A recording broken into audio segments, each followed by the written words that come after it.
Saf televiziyasında tibb xəbərlərinin vaxtıdır. Studiyada Günel İbadovadır.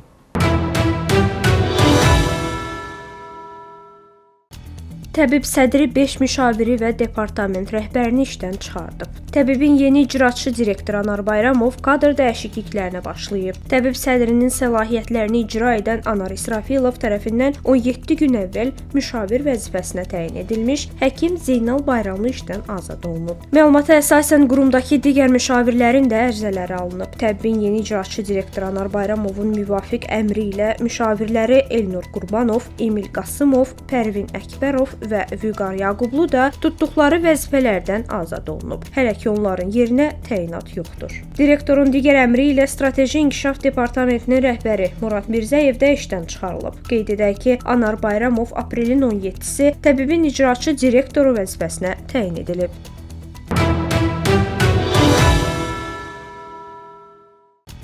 Xəstəxana həyətində ölüm-dirim savaşı. Bakıda ürəyi dayanan xəstə həkimlərin operativ müdaxiləsi nəticəsində həyata qaytarılıb. Pasiyentə müdaxilə etmək üçün həkimlər həyətə qaçıb. İlkin tibbi yardım küçədə göstərilib. Xəstənin həyatını xilas edənlər ürək-damar cərrahiyyəsi şöbəsi reanimasiya və intensiv terapiya bölməsinin müdiri Gülnarə Şəbiyeva, reanimasiya şöbəsinin həkimi Salatın Babayeva, həmçinin qəbul şöbəsinin həkimləri Qayrə Yüzbaşıyeva, Könül Mirzəyev olub. Təhlükəsizlik kameralarının görüntüləri sosial şəbəkələrdə paylaşıldıqdan sonra Azərbaycanda viral olub. Həkimlərin bu cür peşəkarlıq nümayiş etdirməsi geniş müzakirə mövzusuna çevrilib. İstifadəçilər həkimlərin bu şücaətini yüksək qiymətləndirib. 5 saatlıq kliniki ölümdən sonra insanı həyata qaytarıblar. Hadisə harda baş verib, necə baş verib, kimlər tərəfindən həyatını itirmiş insan həyata qaytarılıb? Bu sualların cavabının hamısı xəbərdə olacaq.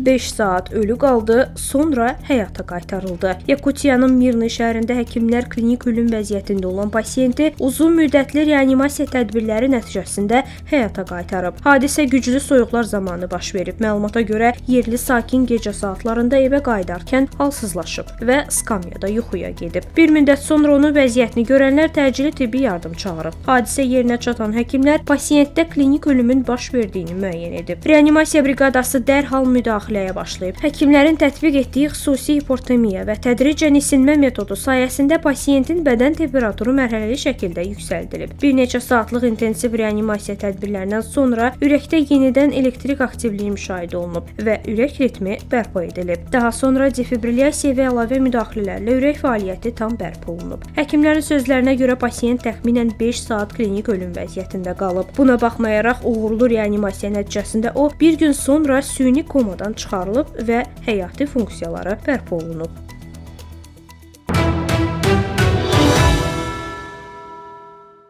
Bədənimizdəki hüceyrələr hər gün sənə güvənirəm, sənə inanıram sözlərini gözləyir. Alimlərin çox maraqlı bir araşdırması var. Birlikdə baxaq.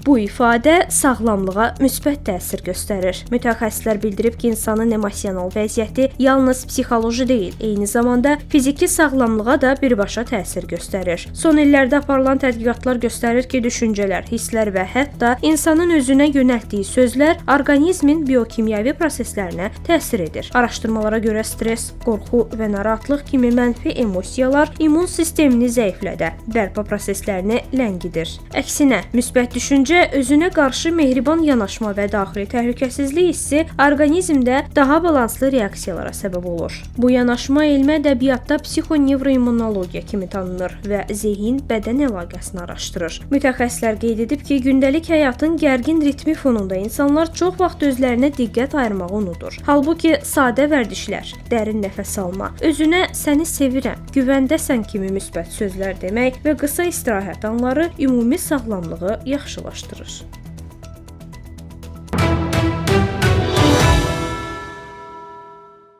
xəbər çox xoşuma gəldi. Alimlər iddia edirlər ki, dondurma yemək ürəyə xeyirdir. Bəli, mövsümü yaxınlaşır, bol-bol dondurma yeyib ürəyinizi gümrah və fərah saxlaya bilərsiniz. Detalları izləyək.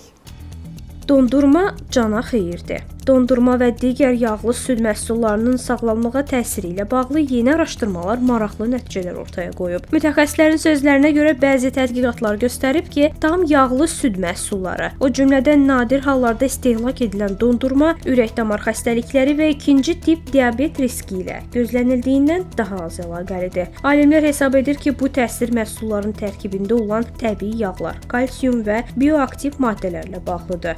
Bu komponentlər bəzi hallarda xolesterin səviyyəsinin daha balanslı qalmasına və orqanizmin insulinə reaksiyasının yaxşılaşmasına kömək edir. Lakin bu o demək deyil ki, çox sayda dondurma yemək təhlükəsizdir. Əsas məsələ balanslı qidalanma və ölçülü istehlakdır. Dondurma kimi şirniyyatlar yalnız nadir hallarda və sağlam rasionun bir hissəsi kimi qəbul edilməlidir. Həkimlər qeyd edib ki, sağlam həyat tərzi sərt qadağalar üzərində deyil, düzgün seçimlər və davamlı balans üzərində qurulmalıdır.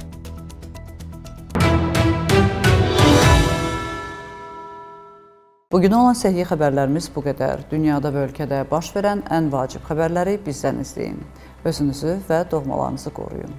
Sağ olun, salamat qalın.